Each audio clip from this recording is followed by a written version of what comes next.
Welcome everyone to Real Chat with Kat, a podcast dedicated to offering a growth mindset platform where we entrepreneurs talk about business, mindset, and life in general, while sprinkling in some tips and tricks and practical ways that you can grow in your business. I'm your host, Catherine Polsinelli, and owner of Agent Services Plus, a consulting company focused on helping you grow and build in your business. So grab a cup of coffee or your favorite drink and get ready to have some awesome conversations and some great takeaways. So let's dive in.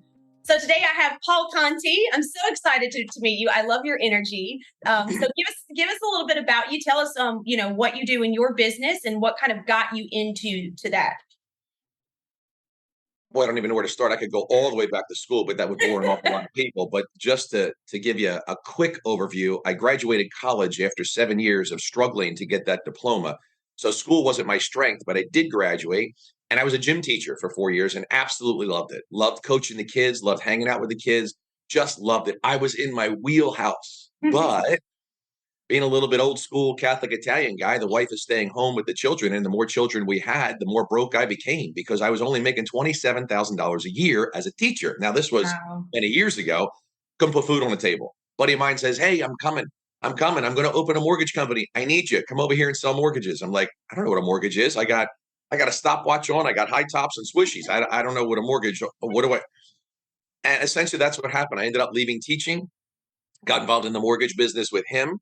We had a magnificent run, built a beautiful company, and ultimately I went there as the gym teacher trying to sell mortgages. And within a year and a half, I was running the entire operation and coaching all of the people on what they could and should be doing in sales, not recognizing that was my particular gift, but it worked wonderfully. And instead of now communicating with clients and helping them achieve their particular goals, I was communicating with a staff of 40 and helping them achieve their goals, which then helps a lot more people in the mortgage space and buyers and people that can do refinances. And that morphed over time into starting a coaching company. You figure if enough people keep coming to you asking for guidance, direction, what should I say? It's almost like saying, "Hey, we're trying to tell you, start a coaching company." I keep coming to you. It's like God was just throwing it to me. And I'm like, okay, we might got to start this. And ultimately what happened was the crash of the mortgage industry way back in 6, 7, 8, 9, 10, 11, 12, depending on how long it took you to recover, which it did take me a while. Ultimately, starting that coaching business is what led to this particular podcast and conversation now, because I was fortunate enough that you came to one of my coaching calls or one of my coaching sessions and saw me talk. And you're like, "Hey, that guy might be half decent for my podcast." And that's what led us to here. I'm summarizing like 12 years, 13 years. Pretty good. Yeah, that's really in a quick nutshell, not to take up your entire podcast, but that's the long and short of it. So the end of the question, just cut to the chase, Paulie. What do? I show people, professionals, self-employed professionals, particularly real estate agents, how to make money in ways they're not doing now. And I tell everybody the same thing. Here's the opening tagline. If I don't show you how to make money in ways you're not doing now, never talk to me again. I didn't honor my word. And that's how I start off every conversation. So I write loans, I write mortgages, but I don't lead with that. Nobody likes loan officers. Everybody's got one, dime a dozen. Oh, gosh. Loan officers kind of like they're begging for the business. "I'll pay for this. I'll do this. I'll do that." And I'm like, wait a second. I'm not a beggar. I'm a builder. And if I don't help you build, I don't want the loan. I didn't deserve it. And that's what I do. And I talk to a whole bunch of people. That's the opening line. Give me 2 minutes. Give me 90 seconds. Give me 60 seconds. And if I don't light it up, hang up. I love that. And I love your energy as well. And yes, I did have the privilege of sitting through a couple of your calls, which has been fantastic to see the impact that you make in agents' lives. And I've seen it with seasoned agents, and I've seen it with agents that are just now coming out of their shell.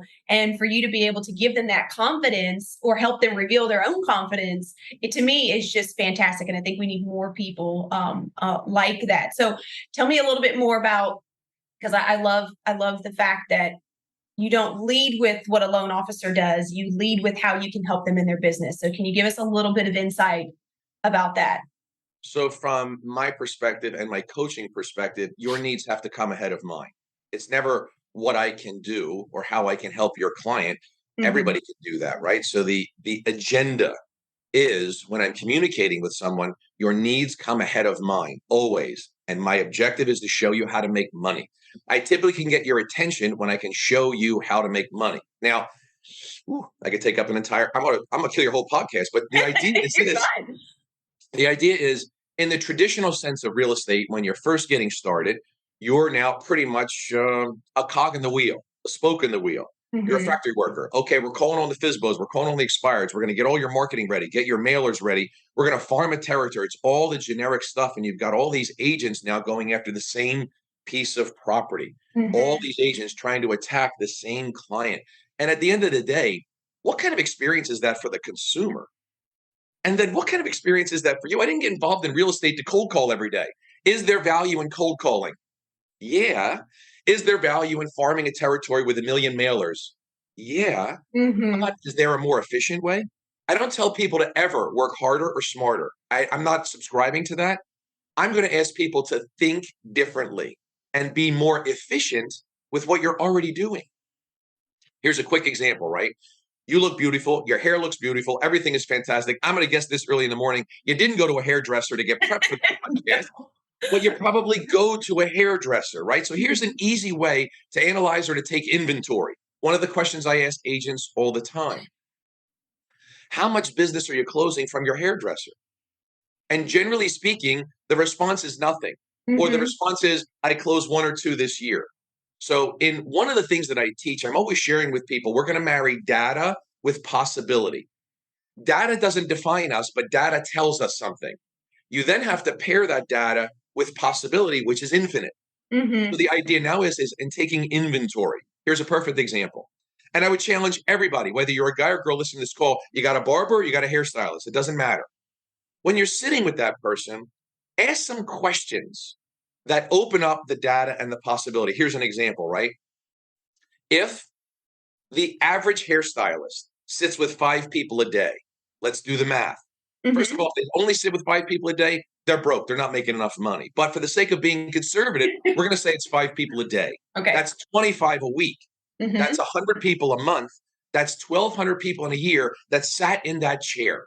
Now, think about this, not from a consumer's perspective. Get 10,000 feet above and outside of yourself to analyze what's going on here.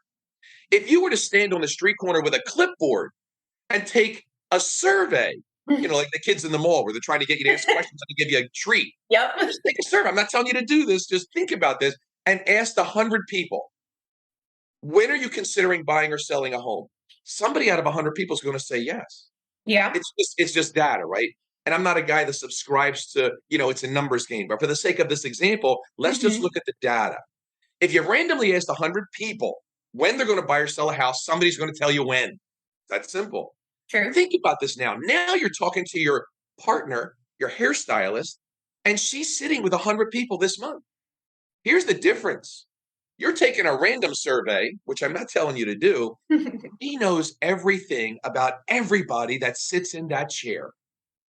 She knows their profession, when they got a dog, when they downsized, when they got a raise, when they got engaged, when they got divorced, when they got married, the next move, the next house they're buying, they're relocating. She knows everything about those people. And she's not thinking of you, and you're a realtor. Why is that? Mm-hmm. I mean, just think about the fact that 1,200 people are going to sit in that chair, and she didn't pick up the phone once and call you. You don't have a partner, you have a provider. And I teach you how to turn your providers into partners. She's not your ambassador. You're playing under her rules. She's not playing under yours. And what that means is this: her rules. I'm the hairdresser, sit in the chair. I'm going to do a great job. We're going to gossip. You're going to pay me and tip me, and I'll see you in 3 weeks. Those are her rules. Why isn't she playing by your rules? The way that I see it, which is entirely, you want to talk about a mental shift. As a real estate agent, you're an employer. You own a company. You are a self-employed business owner. True. If you pay somebody for something or anything, here's how I see it. They're your employee. Now, I don't mean it like they're on a payroll, you're cutting a check, we got to do accounting. Conceptually understand something. The money went from your pocket to theirs. They're your employee. Turning someone from a provider into a partner, an employee, means they should be doing what you need them to do in order to continue this gravy train of money coming to them. So it's a shift. It's a mental shift. I teach a lot of mental mechanics, if you will. You've got to put yourself in a different headspace. I'm about to sit down with my partner and I'm going to work on her for 45 minutes or 2 hours, depending on the hair job you're getting. And I'm going to pretty much program, encourage, I'm going to educate her on how to be my ambassador. And maybe I'm going to say to her, hey, just out of curiosity, how many people do you sit with a day? 5. Wow. That's 25 a week. That's 100 a month. That's 1,200 a year. That's a lot of people. How many people do you think typically get married or divorced or buy or sell during that time when you're talking to everybody in the chair? You got to start to program her, educate and empower her to be your ambassador. Otherwise, you're going to give her a bunch of cards. I'm a realtor. Don't forget me. And in 3 to 4 weeks, you're going to ask the same thing again. You're a beggar. You're not a builder. We've got to convert that thought process. So the mental mechanics are putting you in. My coaching company is called Coaching for CEOs. If you are thinking you're a CEO, you better act like a CEO. And that's like a shot to the belly sometimes because most people believe that they are. And I'm not out to insult anybody because who's going to want to work with somebody that's insulting them? That is not my plan. My intention is to get you to take inventory and we analyze.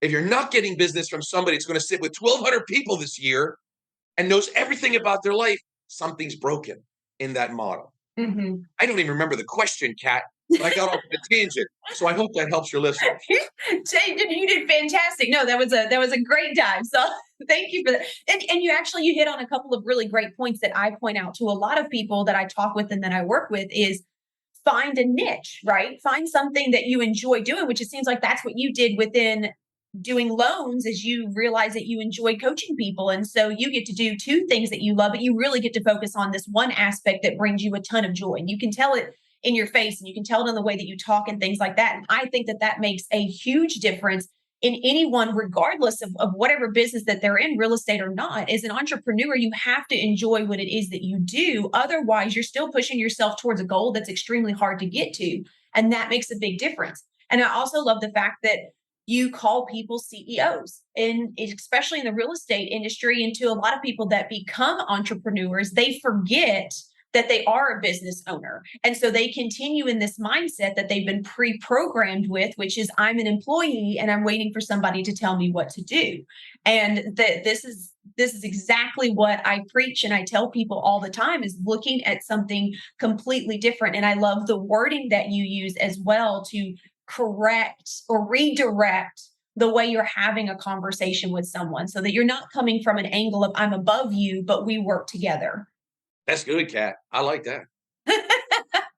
Just think about real estate. If we're going to stay on this topic, think about this for a second. I believe 65% of realtors are female. Another thing that I believe is, because I know it firsthand, my wife in all these years has never worked outside of the home. She's just as amazing as a mother and a wife as I theoretically am as a coach and a loan officer, right? But if you look at that, many of the women are already CEOs. My wife's a CEO. She's run a household. She's taken care of 3 children, put them through school, did their homework, got them to the playground, got them to the athletic fields, got them to the doctor's appointments, coordinated friendship playtime. They've coordinated a vacation. They're managing their husbands, for God's sake. My wife does everything. She is the CEO. What are you talking about? You've already done that. All we're doing is transferring that CEO title to now real estate. This is a walk in the park. You've already been a business owner. The kids, they're your board of directors. They're your employees. You're running a shop. You've already been doing it. This is not difficult. This transition's a joke. Becoming a professional real estate agent compared to what my wife's been doing for 32 years, that's a walk in the park. It's nothing. That's nothing. So true. But it's a mental shift. Because now they're like, well, I want to find myself. I got to be a realtor. I got to do that. You know what I tell people? Don't act like a realtor. Because if you act like a realtor, you're going to get stuck in the realtor trap, which at times can be the seesaw. I got a lot of money. I'm broke. I got a lot of clients. I'm unemployed. This is nerve-wracking. I'm stressed out. No. It's a mental shift. We teach mental mechanics. You've got to put your head in the place where it needs to be. And if you don't have the right coach helping you do that, you know what you're doing every morning? You're fighting with yourself. In my morning prayers, I'm praying to God, please protect me against myself. We're our worst enemy. the pain in the back, the bills, the clients, I'm negative, I'm this. Protect me from myself first. I'm not worried about anything else. Please. And we start the mind off in the right place. That actually starts the night before. What are you doing to program your brain before you go to bed so that you wake up in a different headspace? So I it's an love that. interesting strategy, but you got to do it the night before. We got to pepper that brain. Don't be watching the news or a horror story. I mean, dear God, the news is a horror story. Don't be watching any of that stuff, right? Let's get the head prep. Let's get the brain in a beautiful place of receivership. Let's talk Mhm. about that. Let's go to bed, sleep so peacefully that we jump out of bed. We do our prayers. We're so thankful for everything. And then we start. Mhm. So it's up here before anything else. I don't talk about your money, your clients, the strategy you got for today. What do we got here? Let's figure out am I fighting somebody?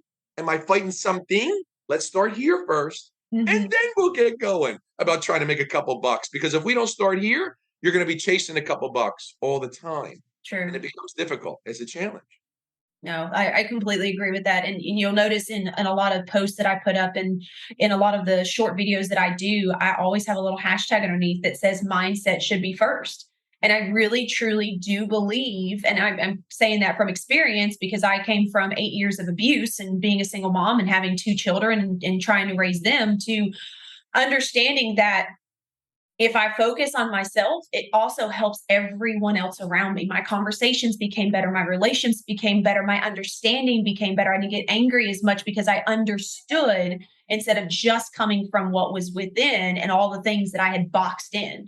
I was able to see outside of that and therefore digress and deal with things a lot differently. So I don't stay angry for hours or for days about something stupid or something someone does. I still have moments, but I get over it because it doesn't stick. It just flows. And I really do think that that has to deal with mindset first. And a lot of people don't realize that. So then tell me the difference between pain and suffering. Now, I've never prepped you. We didn't talk about this question, but it's Hmm. exactly what you just said. Think about this for a second. What's the difference between pain and suffering? If you had to guess. If I had to guess, I would say pain is something you feel and suffering is something you experience. Well, that was better than what I was thinking. So that's good. Yeah, I like that. We're going to do good together, Kat. We're going to do good together. So the idea is when I'm communicating with someone, we are human beings. We're not machines. So we do Mhm. feel. And at times we're going to get angry. We're going to be pissed off, right? I get all of that. Yeah. The difference between pain and suffering is pain is an event. Ow, pain. Suffering is you lamenting over something and just replaying that time and time again, where it becomes now your new personality, where you're carrying that with you. This is suffering. Come suffer with me, right? I tell people, I love you enough to share with you, but not enough to suffer with you. So you're either going to jump up or you're going to jump aside. Because I Mhm. love you enough to share, arms around you, hug, love you enough to share with you how I can help and contribute, but not enough to suffer. So if you want to cry, complain, and whine, you got 60 seconds. Go. Yeah. I'll give you 70 seconds. Go. Pain, it's an event, it's done. We move on. Suffering is something we carry. We carry, and it gets heavier. And No, I love you got to that. detach from that. You got to remove yourself. Well, easier said than done. You need somebody to help you remove from that. Otherwise, how are you going to get out of it? We don't have the strength within ourselves. We need help. Yeah. No, I completely agree with that. And to be honest, I experienced that myself. I've always been a people pleaser. I've always wanted to help everybody, right? And it got to the point to where I was around those people that unfortunately haven't figured out how to work on solving their issues. They just want to hear somebody complain about it. And so I was around those kinds of people for quite a while and it drug me down, and they say that you are most like the five people that you surround yourself with. And it was kind of like once that clicked, it was like then I realized that I had to put a wall down. Like, I don't mind helping you and I don't mind working through things. I don't mind brainstorming with you to figure out how you can fix it. But if you don't take action, you're wasting my time. You're wasting my energy. And I don't have that stress comes home with me because I feel for people and I don't have time for that. You have to be more loyal to your God, to God, if you will, and more loyal to yourself than the title of caretaker or helper or all those kind of things. And what I kind of mean is this, and I equate this in the coaching call to a bushel of crabs. Being Italian, when we were younger, all my Italian uncles, everybody got together. We'd go rent boats and everybody's going crabbing. All the men, we all went crabbing. We're out on there as a little kid. I'm like, this is awesome. And a crab, oh my gosh, right? I never understood this as a kid, but I learned it over the course of time. They would just put the crabs in a bushel. big wooden basket, no lid, no crabs would ever get out. I didn't understand it. At the time, I'm a kid, no thought process. As I got older, I tied it to our world and people. So the thought process from my perspective is this: people that are suffering, that are complaining, whining, everything is wrong with life and the world, they're in the bushel of crabs. They are the crabs. When a crab tries to escape the bushel, here's what I noticed. They will pull that crab down. 3 and 4 crabs will have their hooks in and they will pull it down, right? Crabs are bottom feeders. They pull it down. So I always equate this, right? Don't get stuck in the bushel of crabs. It's very hard to escape that bushel. If you don't have somebody pulling harder than the crabs are pulling you backwards, you're going to have a very difficult time. Very few people can escape that bushel of crabs. Yeah. That's the negative melting pot. Crabs are bottom feeders. They are the people that are suffering. And what do they always say? Misery loves company, right? They want to bring you down because it helps justify where they are. So that's why I say I love you enough to share this with you. And if you actually phrase that, you're going to wake somebody up. Yeah. I love you enough to share this with you, but not enough to suffer with you. So come on, we can do this. And if any point in time you feel them tugging harder in this direction than you're able to pull them, cut the cord. Yeah. That's hard. But it's my mom, it's my cousin, it's my brother, it's my best friend. I don't care. Yeah. Suffering doesn't have any other title than suffering. And they want to commiserate. I want to concelebrate, not commiserate. So again, I love you enough to share with you and to help you to the best of my ability, but not enough to suffer with you. It's a distinguishing line you draw. You have to love yourself enough to draw that line and put title aside. Everybody's got a title. Best friend, poker buddy, cousin, brother, mom, dad. Everybody's got a title. Did they earn the relationship? Did they earn the relationship? I say all the time, if it doesn't serve you, it doesn't deserve you. Period. Yeah. You got to posture yourself. You got to stand strong in yourself. You need help doing that. We all do. The other time, I put up on the board all the time. I'll share something with you in a minute. Does a professional athlete perform at a higher level with a coach or without? Everybody says with a coach. It makes sense. Yeah. So then you replace the word athlete with real estate agent for the sake of this example. Does a professional real estate agent perform at a higher level with a coach or without? Everybody needs a coach. You need somebody. I don't care who you think you are. You need somebody. It's not egotistical. Quite honestly, it requires a lot of humility. There's no growth without humility. Yeah. Humble enough to recognize that this trainer, this educator, this coach, and the number one, to me, one of the most valuable attributes of a great coach is a broader perspective. Seeing something you didn't see and then helping you achieve what you didn't see. Yes. That's amazing. That's amazing. Yeah. I love that. And that's something that I talk about anytime that I'm talking with a potential client. Like, I want to take your ideas. I want to take that rough sketch that you have and I want to grow it into something that you didn't realize it could be.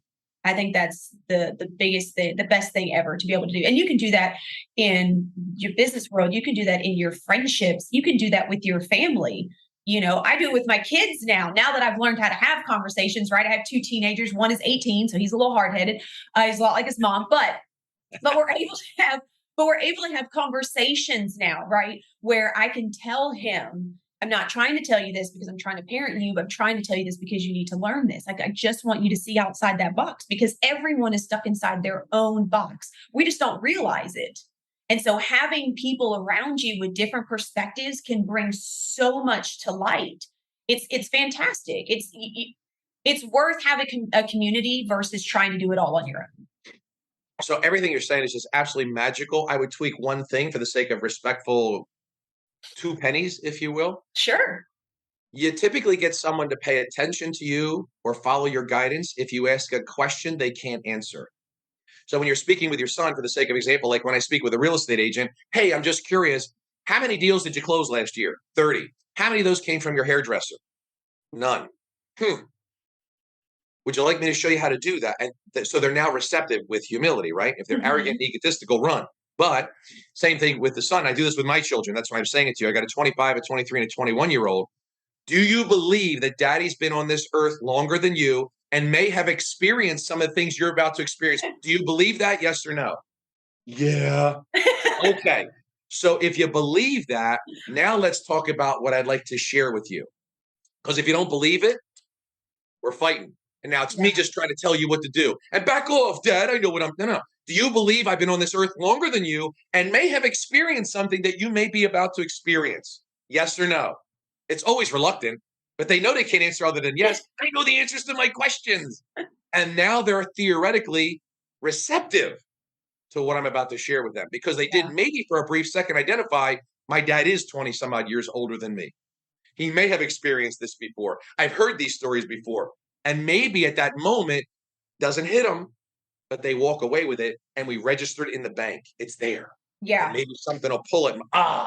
Daddy was right. And they might not even want to tell it to me. They might come up to me days later and say, my uncle so-and-so told me about this and it was wonderful. And I'm sitting there as a father going, dude, I just told you that 3 days ago.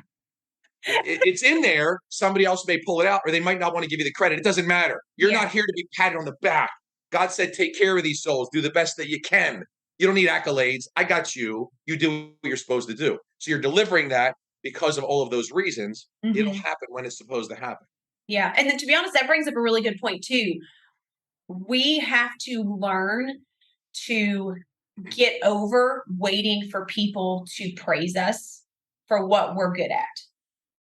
That's a huge thing I see within a lot of people across the industry. If that gift you're expressing to someone was given to you by God, you don't need accolades. I got to get your head in that place to recognize he sees everything. So don't be worrying about this person saying, thank you so much. You know what? We're human beings. It's nice to hear that. Pat me on the back. Make me feel good. I appreciate that. This gift I have, this is above me. I didn't go to school for this either. I don't have any degrees for this. I was a gym teacher, folks. They didn't teach you this in gym school. I didn't learn any. This is a gift from God. So as long as you know that, you identify that, I'm doing what I'm supposed to do. My ultimate goal every single day is just to answer God's request of me and share what I gave to you. And if you don't, I'll take it from you. Ooh, Dad, go on. Don't do that to me now. That's really all this is. So the accolade comes from above, not from you here. Well, that's easier said than done because your head's got to be in the right place to identify that. And yes, I am a human being. It is nice to say or hear, oh, you did a nice job. Thank you so much. I appreciate that. Yeah. Didn't need it. Yes, I did. No, I didn't. Yes, I did. Yeah, we're human beings. We're human beings. Yeah. But I feel like people do get stuck when that's what their focus is, right? And if they don't hear that enough, there's no confidence in themselves to be able to say, you know what? I know I did a good job. I know that I did what I was supposed to. I know I did X, Y, Z, which is what I said I was going to do in the beginning. So therefore, even though if they don't appreciate it or they didn't mention it, I'm still proud of myself. I think that's a huge holdback Wonderful. for people. Here's an identifier if the 5 people you're around are the right people. And you said it wonderfully, right? Do those 5 people put you on a pedestal? Wrong people. Do they tell you you look nice? What you just taught me was amazing. You're a fantastic friend and a fabulous mother and wife. And do they tell you that? You're around the wrong people if they're not. I told you that when we started our interview, before we started. Why? It's the right thing to do because you are beautiful, right? So why wouldn't I say it? Even if you weren't, I would still find something of value to share with you. You're affording me this opportunity. This is absolutely amazing. Yeah. The 5 people should be putting you on a pedestal, not because you pay them to do that, but because they're the right people to be around. There's the difference. To me, that's how you take inventory. I don't need it because you already do it. See it? Yeah. And being able to be honest. I think that's a huge one. Anytime that I get in trouble with that. Yeah. Well, I come with a disclaimer. So everybody knows I'm very blunt and I'm very upfront. It just is what it is. My friends and anyone that I hang out with knows that too. And if you don't like it, I don't know what to tell you because I don't have to keep my mouth shut. But I like that. But the people that I'm around, that's how I know that it's people that I need to be around, right? Because I can be open and I can be honest. And if I do come across harsh, they don't have a problem with saying, you could have said that a little different. And I'm like, oh, okay, what I meant was, right? And I don't have a problem with correcting it. I would rather people let me know that they took it in different than what I expressed it as versus you internalizing it, keeping it to yourself, thinking I meant it one way when you could have just asked me a question and I would have explained it more. So for me, Wonderful. That's how I know I'm around the right people as well. Love it. Love it. The reason I said I get in trouble is because my wife says, how do I look in this dress? And I'm like, oh, don't ask me that. Because then I feel compelled to tell her. And then I get in trouble if it's not exactly what she was looking to hear. I'm an idiot. I'm an idiot. Just lie a little bit. Even if you don't think it looked like the most fabulous dress and shit, I'm like, well, that, it looks a little bit different, but it's not falling right on your hips. What'd you say about my hips? What's the matter with my hip? Oh God, Lord help me. So I got to be careful too. Words matter, but the strategic use of those words and the timing of those words matters even more. I'm still learning. 32 I years with love the that. I love that. She was looking for a confidence builder. There's a difference between regular questions and questions that men should already, or well, women think men should already know the answer to, which is I'm asking you so that you can tell me what I'm thinking in my. Yes. Sorry, guys. You guys haven't figured this out yet. We're trying to need a whole nother course on that. I need a whole nother class on that. See, that's why I tell my husband all the time. I tell him, like, you're so blessed. I'm like, because you can tell me whatever you want. And if you tell me something I don't like, I'm just going to throw something at you or tell you something. I'm like, so it's fine. I'm like, so you're very lucky that. Yeah. Amazing. So Paul, thank you so much for your time today. This has been fantastic. I could talk with you all day.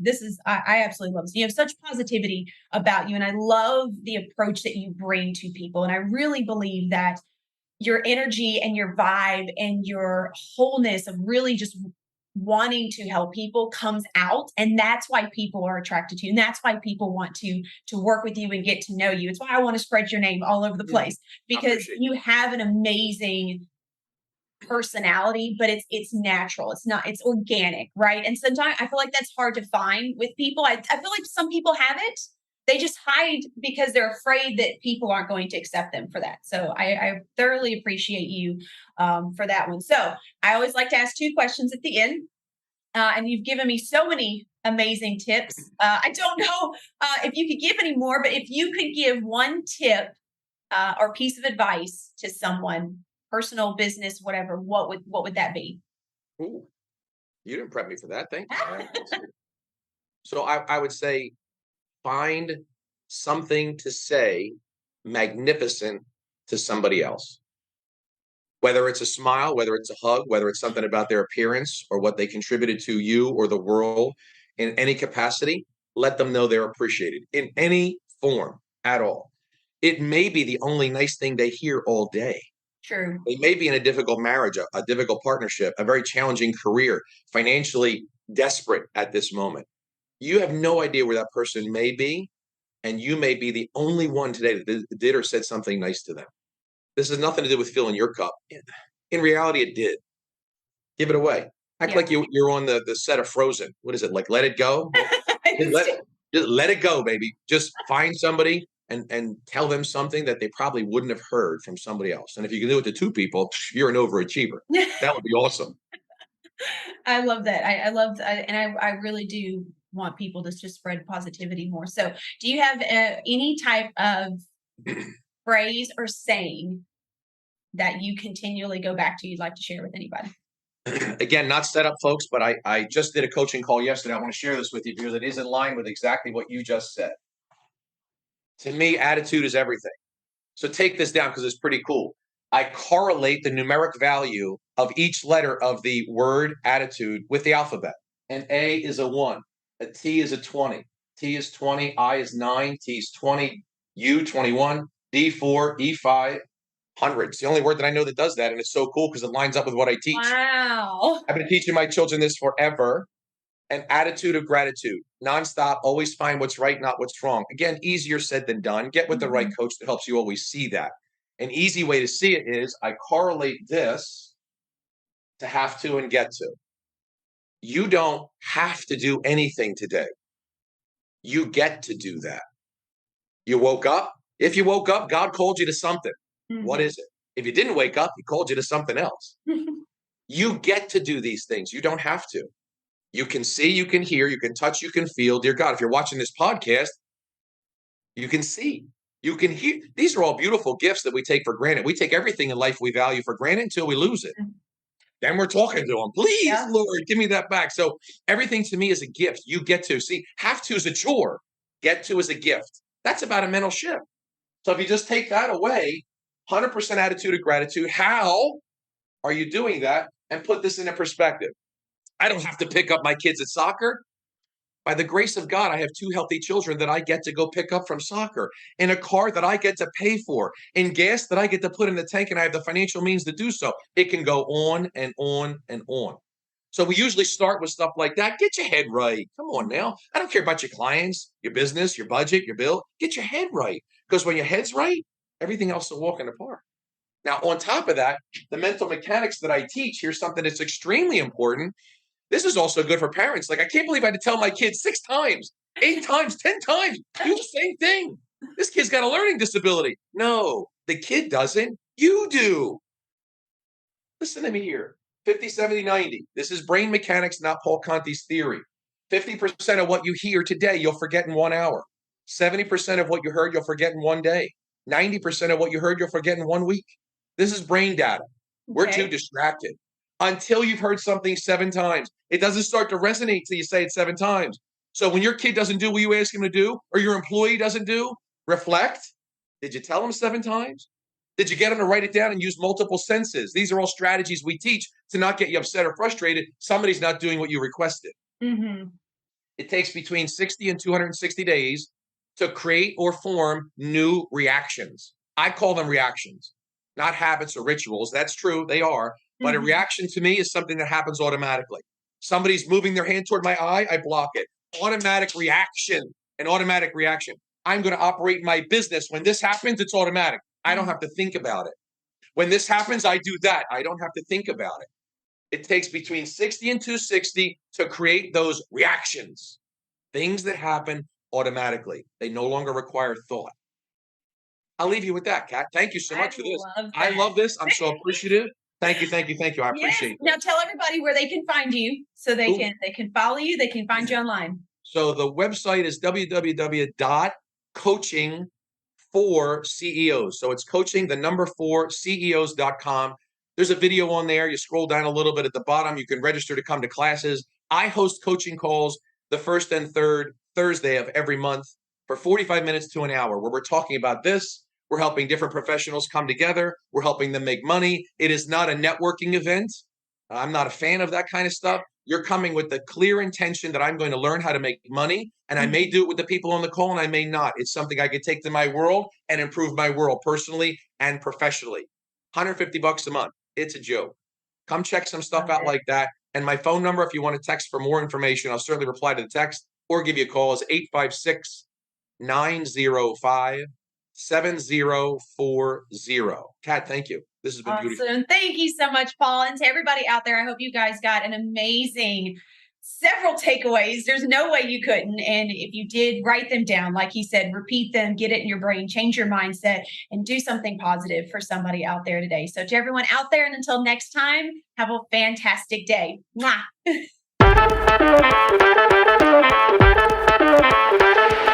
Hello again, and thank you so much for tuning into today's episode.